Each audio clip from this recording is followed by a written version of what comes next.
Thank you for tuning in to NSUSpartans.com as we have our weekly interview with Spartan football coach Pete Adrian following the team's 24-0 win over Virginia State last Saturday in the Virginia Lottery Labor Day Classic. And Coach, obviously a nice way to start off the season, another victory, 1-0. Obviously that sort of cures all ills at the end of the day. Whatever went well or didn't go well during the game, you're starting off 1-0, and I'm sure you got to be happy about that. Oh yeah, I mean, especially when you come out of camp, every team likes to win their first game of the season. It just kind of sets the stage for the season a little bit. And happy with the win. Obviously there's things you got to keep working on and whatnot, but that's what happens in the first ball games.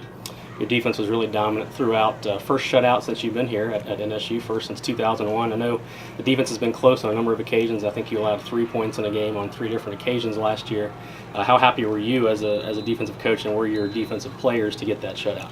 Well, our players are pretty excited about getting that, but the bottom line is just win the ball game. And I've said many times, and I really believe it, win 7-6 or 52-51, just win. Now, obviously, you don't want to make too much out of one game, but your defense, obviously, replacing a number of players from last year, seems like, at least initially, they haven't lost a step at all, allowed only 10 rushing yards to Virginia State, had a number of players, especially in your front seven, that really wreaked a lot of havoc last week.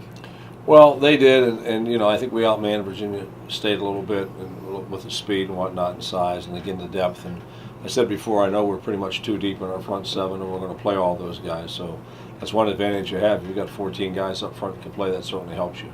The name, of course, everyone knows on defense is Jamal Giddens, and he came out on fire with 4.5 tackles for loss and a couple of sacks, despite not playing the whole game due to some cramping issues. National Defensive Player of the Week. You have to be pretty happy to see your senior star come out hot like he did last week. Well, he's excited about it, and so is the kids. And there's a lot of competition at that outside linebacker, so that's a good thing because they're really going against each other too, trying to see who can get what and trying to get to the quarterback. And from a defensive standpoint, it's always a good thing if you get to the quarterback, put pressure on him. Now, of course, he couldn't play most of the last 2 quarters, and of course, you rotate so many players. And anyway, you got to look at a lot of other players as well. Your freshman Deion King had a couple of sacks. Lyndon Trail was all over the place, 3 tackles for loss. You got a chance to see some of your new players, and they performed very well as well. Yeah, we actually played 12 freshmen got to play. 3 of those were redshirt, but 9 true freshmen got to play and got to play extensively. And we're pretty excited about that. Couple on the offensive line, like you said, Deion King had I think 3 tackles for loss and playing out there. So that was a good thing. I like to see that continue where they get that experience early. That's going to help you later on in the season. Now, offensively, obviously, the start of the Nico Flores era at quarterback behind center had a couple of interceptions, one of those on a close play there on the sideline, but nonetheless directed a couple of scoring drives, and obviously Virginia State was pretty determined to keep everything in front last week. Well, they were dropping really deep, and you had to try to throw it underneath like that. And again, we still had about 360 yards worth of offense, and I was pretty pleased with that. I think the thing that really hurt us the most on offense was penalties. We had 3 or 4 penalties that really took us out of probably potential touchdowns inside the 15-yard line and went back, and then you either had to kick a field goal or we didn't score any points. We either turned it over or punted it. Your offense did a nice job, especially running the football. 223 rushing yards.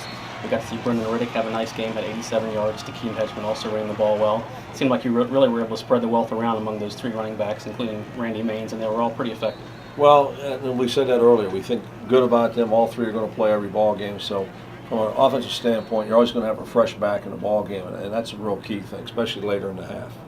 Now, as you move forward, obviously looking ahead to Liberty University this week, certainly a tough test for you on the road in Lynchburg. I know a lot of coaches like to say you see the most improvement in your team between games 1 and 2. Aside from penalties, what are some of the areas that you really want to see your team improve this week? Well, I think you see all your teams say that between game 1 and 2, but it is true. The other part of that is you actually get some film on your opponents, so you're a little better prepared. You don't have to just take it off of stuff from a year ago. I think the penalties are probably our biggest thing. We just got to make sure that we don't do it. And again, it's hard to say don't get a face mask when a kid's trying to tackle somebody because no one tries to do that. It happens like that. But we've got to certainly cut back on the motion penalties. And we really didn't have it. The only delay of game we had last week was when we took it on a punt, and we did that on purpose. So that part of it was pretty good. But it'll be exciting to see just how much better we can play. And of course, Liberty is a great competition. They played right down to the wire, had a chance to win the ball game at the end of the ball game. And anytime you play Division I 2017, you're a good football team.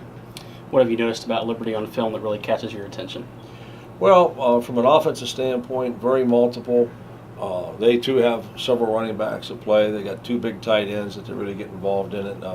Offensive line is very experienced, 6'4", about 290 across the front, and a couple All-Americans sitting in there at the 1AA level for them. Defensively, played very aggressive, got some young people, but very sound what they do. And they got after Wake Forest very well. So, we got our hands full, and then from what I understand, you can't hear in the stadium, 15, 16,000 people, they're right down on top of you. So it should be a great game day atmosphere.